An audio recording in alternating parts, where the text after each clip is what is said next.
लोगों ने पूछा कि भाई प्रूफ क्या है, सबूत तक दिखाएं। गवर्नमेंट की वेबसाइट जो ऑफिशियल गवर्नमेंट की वेबसाइट पे है उसके ऊपर अभी तक अपडेट नहीं हुआ, उसके ऊपर कोई ऐसी बात नहीं लिखी हुई जो आप बता रहे हैं। तो आज इस वीडियो में आपको बताता हूँ कि सबूत क्या है और कहाँ से ये क्या न्यूज़ है और गवर्नमेंट की वेबसाइट पे क्यों नहीं अपडेट। 4 अप्रैल 2024 से जो भी लोग यूके के अंदर स्किल्ड वर्कर वीज़ा पे हैं, यानी केयर वीज़ा पे हैं, किसी भी स्किल्ड वर्कर वीज़ा में, कंस्ट्रक्शन की किसी भी वीज़ा के ऊपर है जो स्किल्ड के अंदर आता है, तो उनको मैंने पहले भी बताया था कि 2 जॉब्स अलाउ होती हैं। पहली जो उनकी जॉब होती है वो जो जिस वीज़ा पे आए होते हैं वो जॉब उनको करनी होती है, और दूसरी जो उनकी सप्लीमेंट्री एम्प्लॉयमेंट होती है, यानी जो एक्स्ट्रा 20 घंटे होते हैं वो कोई और काम भी कर सकते हैं। तो इस पर मैंने वीडियो बनाई तो काफ़ी लोगों ने पूछा कि भाई प्रूफ क्या है, सबूत तक दिखाएं। गवर्नमेंट की वेबसाइट जो ऑफिशियल गवर्नमेंट की वेबसाइट पे है उसके ऊपर अभी तक अपडेट नहीं हुआ, उसके ऊपर कोई ऐसी बात नहीं लिखी हुई जो आप बता रहे हैं। तो आज इस वीडियो में आपको बताता हूँ कि सबूत क्या है और कहाँ से ये क्या न्यूज़ है और गवर्नमेंट की वेबसाइट पर क्यों नहीं अपडेट हुई। आज यही आपको इस वीडियो में बताऊँगा। तो अभी चलते हैं लैपटॉप की स्क्रीन पर और आपको जाके चीज़ें आपके साथ फैक्ट्स एंड फिगर्स शेयर करते हैं। लेकिन उससे पहले मैं उन लोगों को बता दूं जो लोग वीडियो पहली दफ़ा देख रहे हैं कि 4 अप्रैल 2024 से एक नई चीज़ ऐड होने जा रही है। वो ये है कि जो भी लोग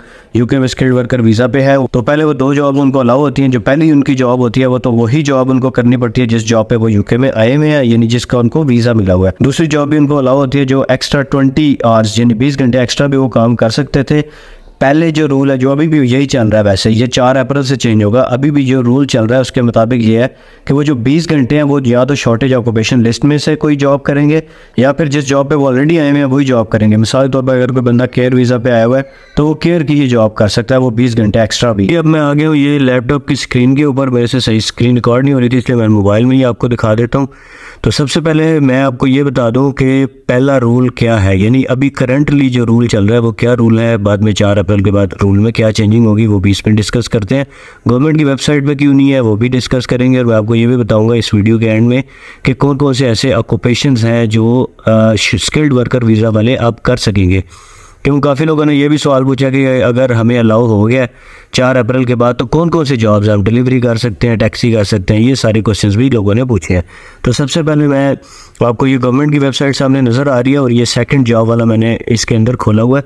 तो इसको मैं आपको पहले बताता हूँ कि जी पहले रूल है क्या। तो इसमें एक चीज़ लिखी हुई है, ये देखें ये सेकंड जॉब वाला है, तो इसमें एक चीज़ लिखी हुई है कि सेकंड जॉब जो है वो किस में कर सकते हैं, आप 2 चीज़ों में कर सकते हैं। एक तो लिखा हुआ है in the same occupation code, यानी अगर आप केयर वीज़ा में आए हैं तो आप केयर सेम वर्कर तो वही होगा, उसी में आप कर सकते हैं। दूसरा लिखा हुआ है जी इन शॉर्टेज ऑक्यूपेशन, यानी ये किसी भी शॉर्टेज ऑक्यूपेशन में आप लिस्ट में कर सकते हैं। ये तो होगी गवर्नमेंट की जो करंट अभी रूल चल रहा है। अब मैं आपको डिफरेंट वेबसाइट्स पर लेके जाता हूँ और वहाँ से भी चेक करते हैं, फिर एंड में मैं आपको ये भी बताऊंगा कि गवर्नमेंट की वेबसाइट में इसका क्यों जिक्र नहीं है अभी तक। तो ये एक वेबसाइट है, उस पर आपको वेबसाइट का जो है वो भी नज़र आ रहा होगा URL।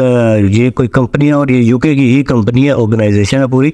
तो यहाँ पर एक चीज़ लिखी हुई है पुरानी, इन्होंने ऊपर सारी डिटेल लिखी हुई है कि ये पुरानी डिटेल के मुताबिक किस तरह से वो करेंगे जॉब। ये लिखा हुआ है from next month it will be possible for the skilled worker visa holder to undertake any supplementary employment would be eligible for the skilled worker. यहाँ पे एक चीज़ हमें क्लियर हो रही है कि एनी जो सप्लीमेंट्री एम्प्लॉयमेंट है ना, यानी कोई भी सप्लीमेंट्री एम्प्लॉयमेंट जो 20 घंटे की एक्स्ट्रा काम है वो सारे नहीं कर सकते, उसमें सिर्फ वो वाले प्रोफेशंस कर सकेंगे जो कि स्किल्ड वर्कर वीज़ा के लिए अलाउ होते हैं। अब इसका क्या मतलब है इसको भी बाद में डिस्कस करते हैं, लेकिन इसमें नीचे एक और चीज़ लिखी हुई है जी वही बात है कि 20 घंटे से ज़्यादा आपने वो काम नहीं करना।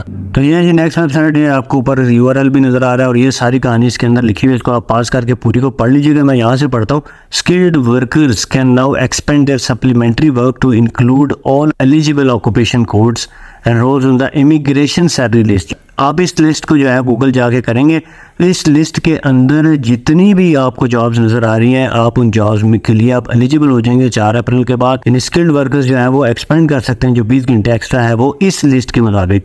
प्रीवियसली इसके अंदर लिखा हुआ है, प्रीवियसली क्या होता था कि रिस्ट्रिक्टेड था सिर्फ शॉर्टेज ऑक्यूपेशन लिस्ट में, यानी सिर्फ आपकी जो शॉर्टेज ऑक्यूपेशन लिस्ट के जो कोड्स थे आप सिर्फ उनमें जॉब कर सकते थे। लेकिन अब जो है वो आप इस लिस्ट के मुताबिक इमिग्रेशन सैलरी लिस्ट में काफ़ी सारे ऑक्यूपेशन हैं जो इसमें नहीं थे, यानी शॉर्टेज ऑक्यूपेशन लिस्ट में जो रिस्ट्रिक्शन थी वो काफ़ी ज़्यादा थी और इसमें जो है वो काफ़ी कम हो गई रिस्ट्रिक्शन। इसमें काफ़ी ज़्यादा ऑक्यूपेशन हैं जिसमें आप जॉब कर सकते हैं। इसके बाद ये नेक्स्ट वेबसाइट है और मुझे लोग काफ़ी सारे कह रहे हैं कि जी अब्रार साहब आप गूगल करके तो पता नहीं कौन सी वेबसाइटें निकाल के मेरे। तो ये जो वेबसाइट है फ्री मूवमेंट ऑर्गेनाइजेशन यूके, ये बहुत पुरानी वेबसाइट है और ये सबसे ज़्यादा ऑथेंटिक वेबसाइट मुझे इस वजह से लगती है क्योंकि इनका काफ़ी पुराना जो डाटा पड़ा हुआ है, जो गवर्नमेंट के नए रेगुलेशन रूल्स आते हैं, इसमें जो भी न्यूज़ देते हैं वो हमेशा सही निकलती है। तो इसके ऊपर पढ़ते हैं जी, यहाँ पे क्या लिखा हुआ है। इसके ऊपर भी ये लिखा है करंटली अभी जो है वो यही है कि skilled worker visa can only undertake supplementary employment up to 20 hours और सेम प्रोफेशन में। अभी तो यही रूल चल रहा है, ये ठीक है, ये वही वाली सारी कहानी लिखी है।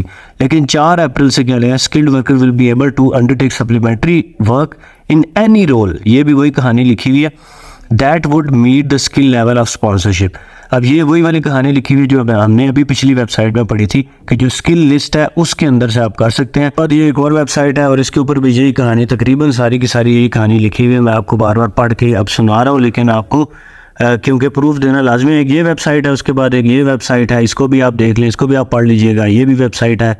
मतलब इन जितने भी ये मैंने आपको वेबसाइट्स बताई हैं, इन सारी वेबसाइट्स के ऊपर यही सारी कहानी लिखी हुई है। अब बात करते हैं कि गवर्नमेंट की वेबसाइट के ऊपर ये वाली कहानी क्यों नहीं है। तो इसके लिए हमें थोड़ा सा रिसर्च करनी पड़ेगी। पहले हम यहाँ पे आते हैं। जैसा कि आपको पता है कि जो सैलरी का थ्रेश होल्ड है यूके गवर्नमेंट ने वो इंक्रीज़ कर दिया है। स्पॉन्सरशिप जॉब हासिल करने के लिए आपको जो सैलरी थ्रेश होल्ड है वो तकरीबन 38,000 पाउंड सालाना तक पहुंच गया। लेकिन ये गवर्नमेंट की वेबसाइट है, ये देखें गवर्नमेंट की वेबसाइट है और इसके ऊपर अगर हम जाएँ तो ये लिखा हुआ है, अभी तक यहाँ पे क्या लिखा हुआ है, ये 26,000 पर ईयर, यानी 10 पॉइंट। अभी तक ये जो सैलरी थ्रेश होल्ड है ये तो इंक्रीज़ नहीं हुआ। मतलब आप जो लोग कह रहे हैं कि यार गवर्नमेंट की वेबसाइट में क्यों नहीं अपडेट हुआ, तो शहजादों जो सैलरी थ्रेश होल्ड वाली कहानी है वो भी अभी तक अपडेट नहीं हुई क्योंकि वो 4 अप्रैल के बाद अपडेट होगी। मतलब कहने का ये है कि यार गवर्नमेंट ने जो नए लॉज और जो नए रेगुलेशंस और जितनी भी चीज़ें पास की हुई हैं, जो आपको जिन पे आपको कंफर्म यकीन है, जैसे जिसमें एक सबसे इंपॉर्टेंट बात है कि सैलरी थ्रेश होल्ड जो है वो इंक्रीज़ हो जाएगी। पहले अभी 26,000 चल रही है, 4 अप्रैल के बाद वो इंक्रीज़ हो जाएगी, 38,000 हो जाएगी। ये तो सबको पता है ना, इस पर तो सबको बिलीव है। लेकिन ये भी गवर्नमेंट की वेबसाइट पर अभी तक अपडेटेड नहीं है। उसकी रीज़न ये है कि गवर्नमेंट की जो वेबसाइट होती है वो कोई न्यूज़ अपडेट नहीं है, वो कोई न्यूज़ की वेबसाइट नहीं है, वो ऑफिशियल वेबसाइट होती है। वो सिर्फ आपको वो रूल एंड रेगुलेशन और वो लॉज बताती है जो पास हो चुके हुए होते हैं, जिन पे इम्प्लीमेंट हो रहा होता है, जो कि अभी तक न्यूज़ है या जो प्रपोजल आए हुए हैं, या जो गवर्नमेंट के जो जेम्स क्लेवरली हैं, जो फॉरेन सेक्रेटरी हैं, उन्होंने जो चीज़ें पेश की हुई हैं, जो जिन पे काम चल रहा है या जिन पे इम्प्लीमेंट होगा आगे आने वाली डेट्स में, वो डिटेल्स कभी भी आपको गवर्नमेंट की वेबसाइट पे नहीं मिलेगी। उसकी एक एग्जांपल मैंने अभी आपको बता दी, तो मेरे ख्याल से काफ़ी ज़्यादा मैंने इसको डिटेल में एक्सप्लेन करने की कोशिश की है। मज़ीद भी अगर काफ़ी लोगों को अभी भी कन्फ्यूजन है तो भाई फिर 4 अप्रैल का वेट कर लें, कोई मसला नहीं। 4 अप्रैल बाज़ का ये भी हो सकता है कि 4 अप्रैल को अपडेट ना हो, 5-6 अप्रैल को अपडेट हो जाए, पॉसिबली 4 अप्रैल को ही अपडेट हो जाएगा।